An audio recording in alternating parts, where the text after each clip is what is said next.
ranking AI automations. Need a front-end dashboard to make it sellable. And this just shows how powerful it is. Mistake people make when they're trying to sell AI. Okay. What's good, guys? We are back. I'm sitting here with my mentor, Eric Kavelaars. He's helped me a lot over the last 2 years, and this past year has been incredible for us. Last month we hit 384k cash collected, and this month hopefully we're going to do $500,000. But yeah, I'll flash some proof up on the screen. But we're going to answer a couple questions that you guys have been sending. Well, haven't really been sending me, you've been sending it to Eric. But yeah, let's get into it. I'm down. Okay. Let's do it. So yeah, first one is going to be ranking AI automations in a tier list. We got S tier all the way down to D tier. First one, voice agents. What do you think? They're definitely good. I wouldn't say they're between like S tier and A tier, to be honest. Based off, I think Vappy is good. Vappy's probably the best one out there right now, but it can't. Sometimes people can still tell it's AI. Obviously, if you have like the office background noises, like it's definitely way better. But I would say it's probably around like an A tier kind of thing. You could obviously, double your prices with like your SMA clients typically, stuff like that. So that's honestly pretty solid. I would say appointment setting SMS, definitely S tier. I'm probably just biased because obviously we run like an AI software company that does like SMS appointment settings. So yeah, that's probably that. But yeah, it's definitely S tier just based off the sheer amount of volume, because obviously you could do a lot of volume with, voice agents, stuff like that. But with SMS, obviously if you connect with Go High Level with ours specifically, absolutely cracks. And typically we'll just increase lead to book ratio. Super, super simple, runs 24/7, plug it in. And it's pretty easy from there. So yeah, we actually tried combining the two, so voice agents and appointments, appointment setting SMS. Yeah. Didn't work too well. That's why I put voice agents as B tier, just because that element didn't work. Because people obviously, yeah, you're right, they could tell it's AI. I'm waiting for 11 Labs V3 to come out. That shit is crazy. Yeah, that's gonna be wild. If you can check that out on their website, like that shit is gonna take over the market. Yeah. Next up, RAG agents. So RAG, so that's basically like storing data. So you give it like a data source and it like actively learns. I think they're overrated. They're getting a lot of hype at the moment. I know in like big AI automation builds where people are charging like 10, 15K, these are kind of popular. But I don't know, I'd probably put them A tier. Yeah, I would say customer service, pretty shit, honestly. Bro, honestly, not gonna lie, like every single time I've talked to an AI customer server, I'm like, bro, like get fucked. Like, you're not solving the problem. Like, I need to talk to a human ASAP. Like, we had one in our agency, bro. I had to turn that shit off yesterday. It was pissing people off. Yeah, bro. I'd listen to the voice recordings and clients would be going berserk at the voice agent.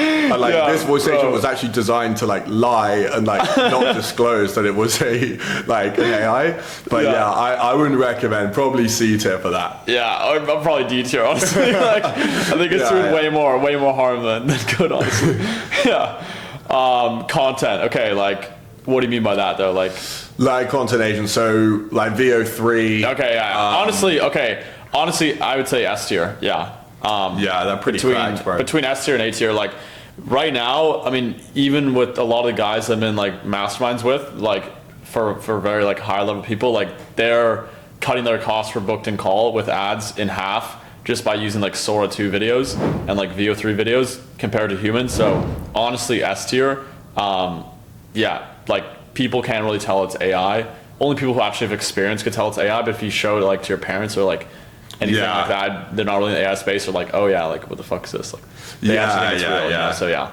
I don't know. I don't use them personally, but I see some of the AI videos. Yeah, I'm like, that's just got to be real, bro. Yeah, exactly. But yeah, next up, data enrichment agents. Well, this one's a little bit tough. Like these are these huge workflows with LinkedIn, Apify.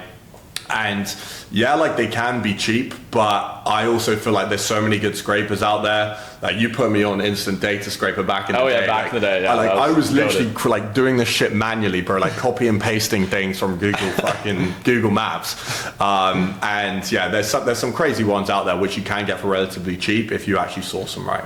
Yeah. Same as KPI dashboards. Like honestly, it really depends on the business. Like if you have some sort of like super advanced one, it like has like all the data. Like obviously if you could use one similar to like Google Looker Studio, stuff like that, you could obviously connect Supermetrics APIs into that. You can pull all data from like ads managers, stuff like that. Like that's definitely super worth. Obviously, you could also see like your speed to lead time, your lead to book ratio time. You combine all the data together, check each and every single employee, see what their show rate is, see what their close rate is. Definitely highly recommend.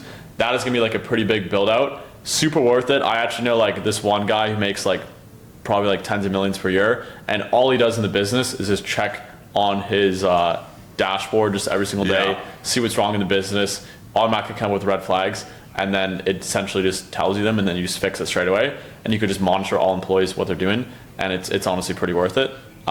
It's just an absolute bitch to kind of build out, and it's always breaking, so that's the only downside. But I mean, I'd agree. I've got to put them in S tier personally. So we use Replit. So each of our agents has a dashboard on the upsell, and it's cracked. Like people don't want to see like a bunch of NAM workflows. That's not going to make them buy your product, exactly. Right? They want to see like an actual product, like a dashboard where they can see the ROI that they're getting from that specific purchase. That's why, I think they're so important.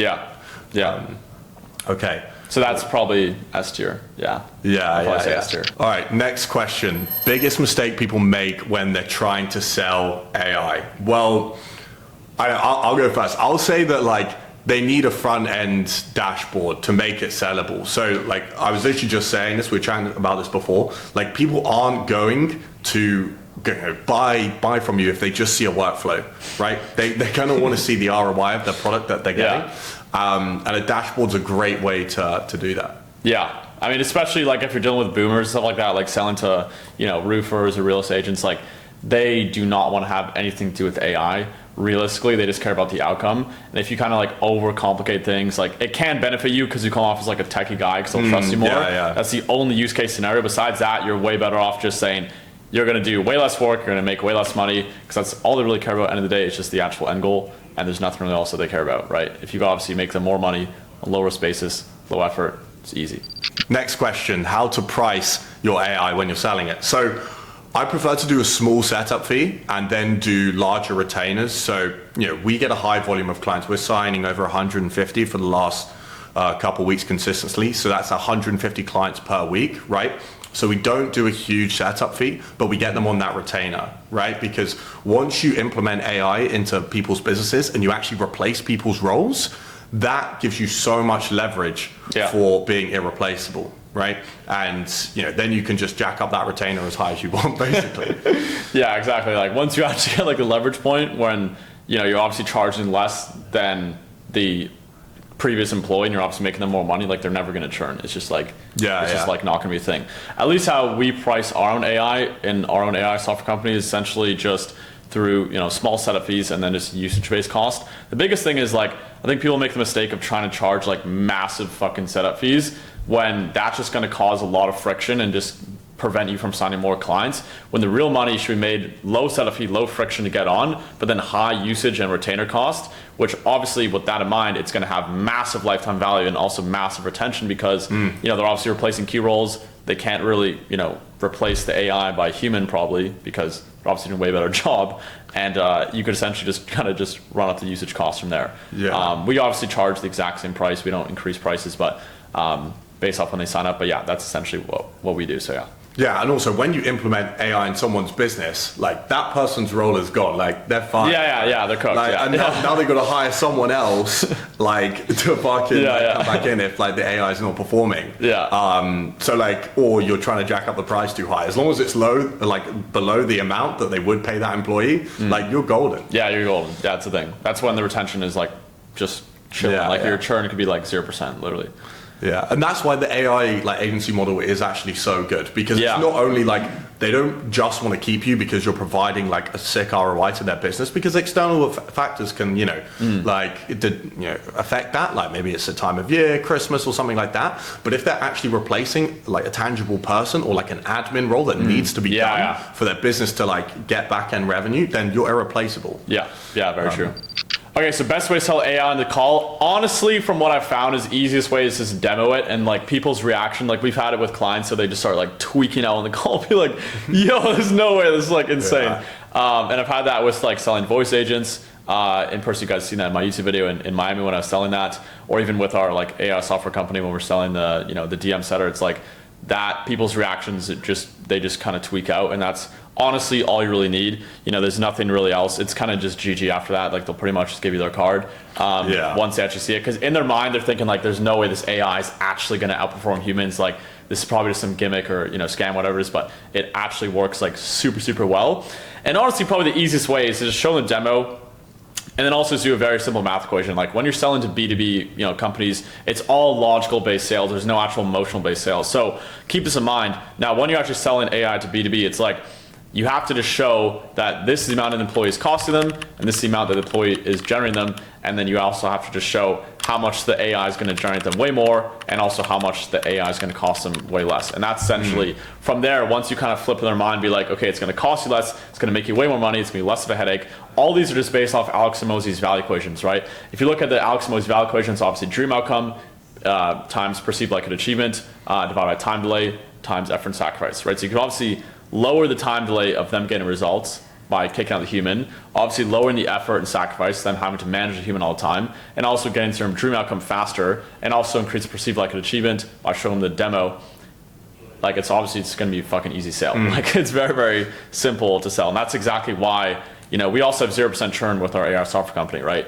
Every single client we put it on, we always retain. We've never turned a single client, and this just shows how powerful it is once you just get them on. And that's when you could just really increase the usage cost, or just like not increase the usage cost, but just really have just super high lifetime value clients. Yeah, for me, I'd say auditing. I mean, there's two really options you can go for this, and there's only one other agency which has grown as fast as like us this year, and he does the auditing method, and he goes for big clients. So we just do volume, right? But this guy's a specialist, so he gets on the call, he audits their company to see what actually is the problem, and these are big companies, right? Like 30 mil revenue minimum. Okay, so he's auditing them from like A to Z, operations, sales, service, all of it, right?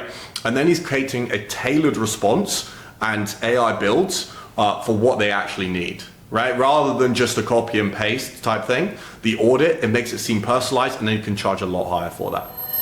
Okay, so yeah, VAPI versus retail.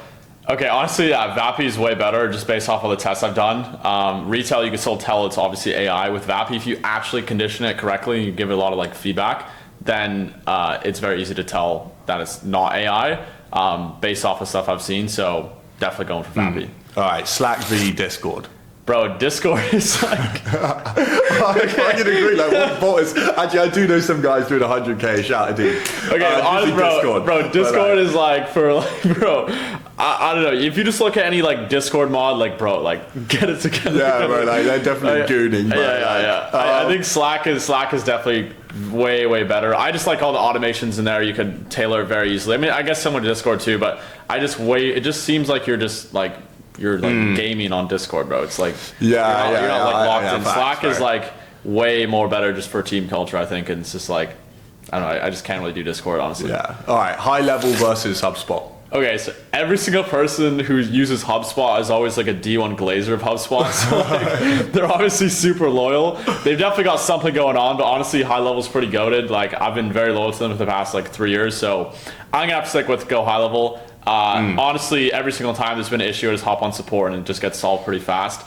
Even though most of the time there's always some shit going wrong. Like I've always had urges to switch to close and stuff like that, but we're just definitely still going strong. Yeah. High level, it actually does have more functionality. I like speaking to people who actually use HubSpot, and like I list like functions, and at some point they just say, nah, HubSpot. Yeah. Because high level's got everything. Yeah, exactly. Yeah. Everything. I just like how it has like everything in like one, ecosystem, like automations, websites, like CRM, just like everything. It's just so nice. Yeah. Okay, make or NAN?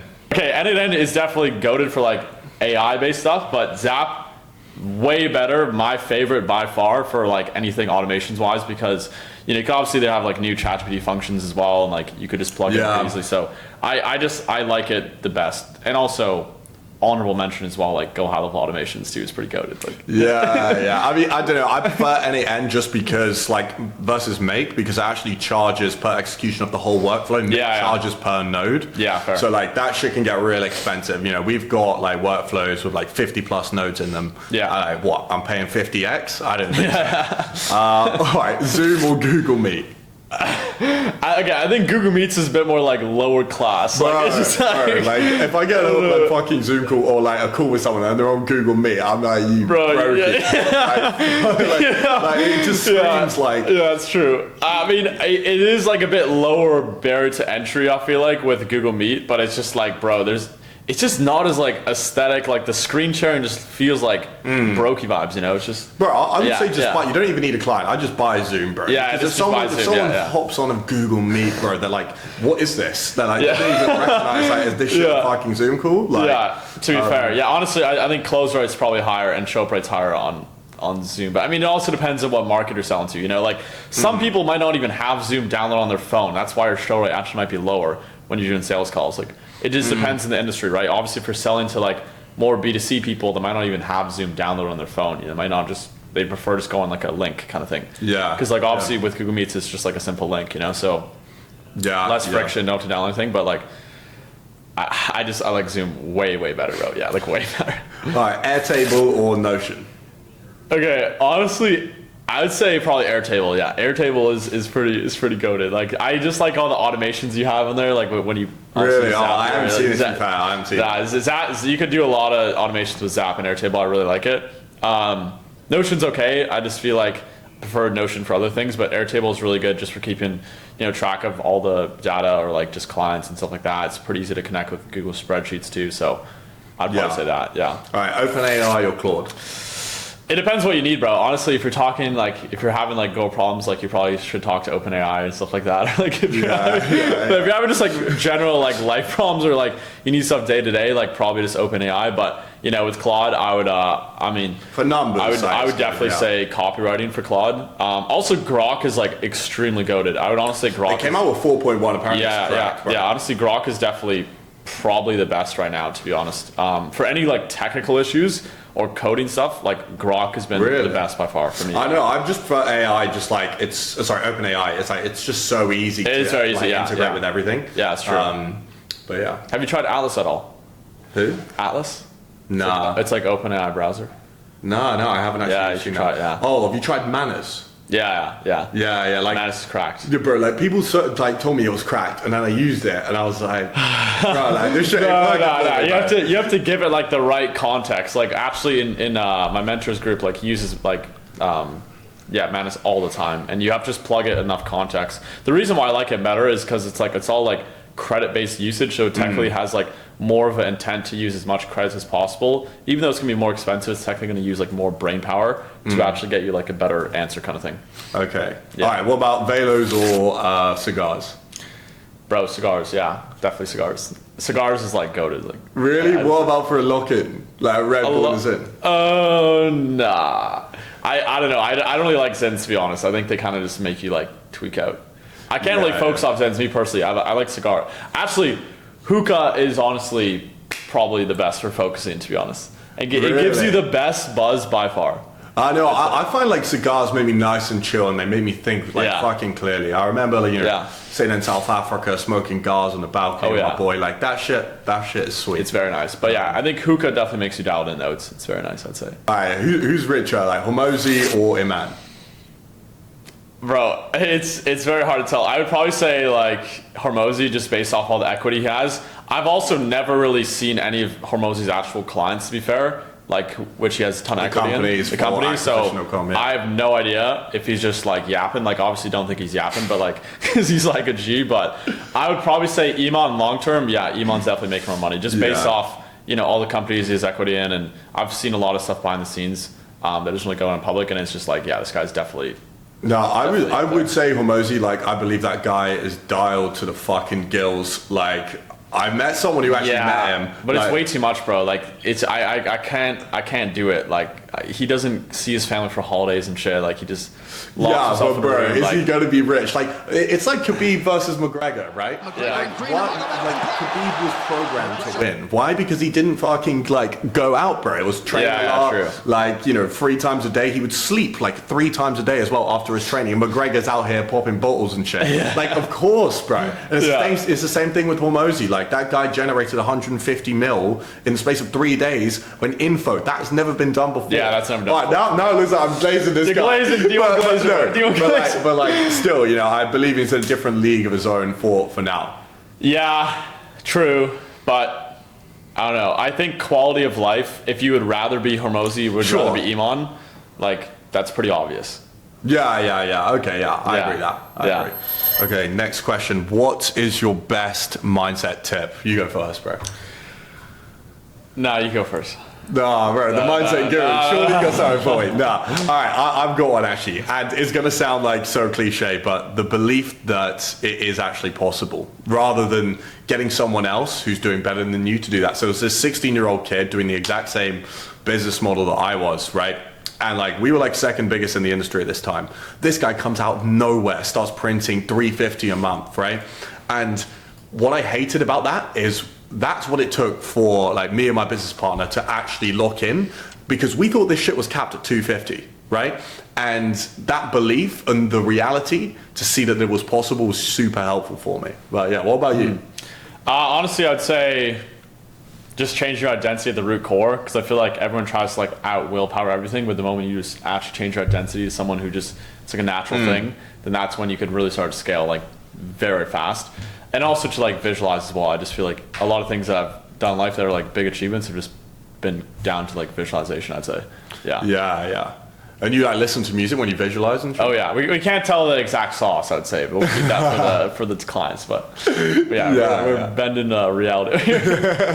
Reality transfer. Yeah, exactly. All right. Okay, next question. Best networking tip. All right. So for me, like I'd literally just say be natural, like be yourself. When you start trying to be like this Sigma, this sick guy, like it just doesn't run. And also, if you're like literally like frozen in the moment, like you're meeting someone who like it's actually kind of important that you actually put on a good face, literally just ask some questions about themselves, right? Or their interests. Like it's not hard. People love speaking about themselves. So you just constantly ask some questions and you can never really go wrong with that. Yeah, but you also don't want to ask too many questions. Like you can't be like, we're not interviewing them, but like just have like a normal fucking conversation like you would have with your friends, like, but obviously try to keep the topic on like high value stuff, right?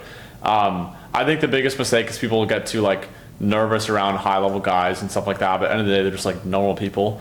And also the moment that you could like be on their level, like mentally in that conversation, then they're going to sense that and be like, okay, this guy's, like for example, right? If you go up to a celebrity and just be like, yo, what's good? Like if you go up to Justin Bieber, like, yo, it's good, bro. You don't even ask for a photo, you don't ask for, anything crazy. Just act like it's like a friend of yours. He's going to be like super tripped out, be like, who the fuck is this guy? Like who's on my level? Like who does this guy do, So like, that's like one thing I would say.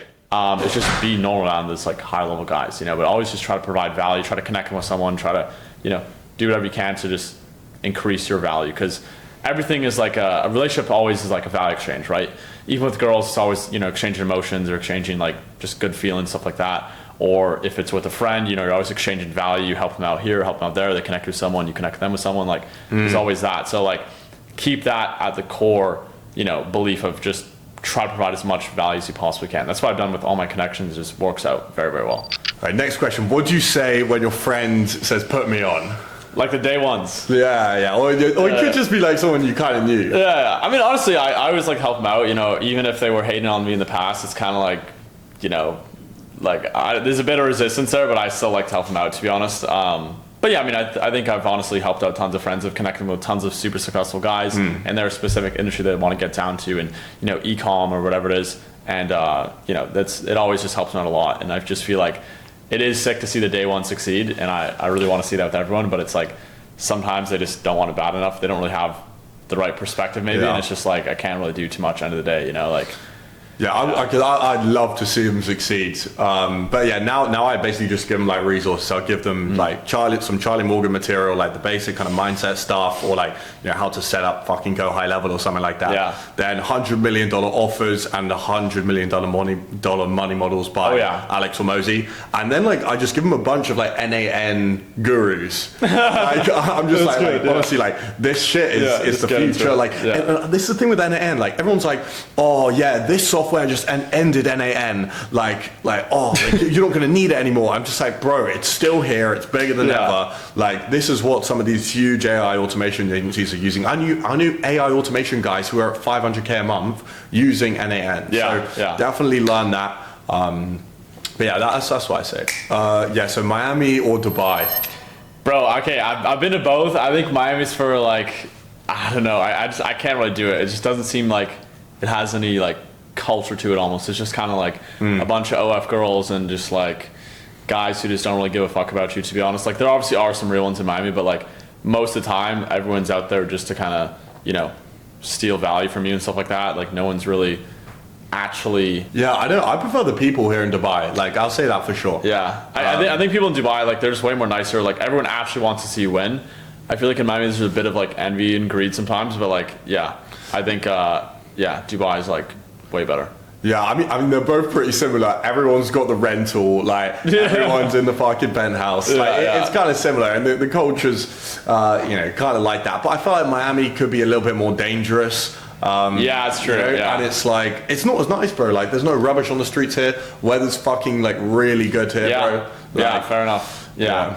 I mean, I think the girls in both cities are kind of cooked though. Like honestly, like you got the OF girls and it's the escorts in Dubai. I mean, besides that, like obviously I think the guys are chill either way, but like I just think there's way more connections in Dubai because Miami's also like literally hella small. Like it's just like a few blocks pretty much of like actual Miami, like Brickell. So like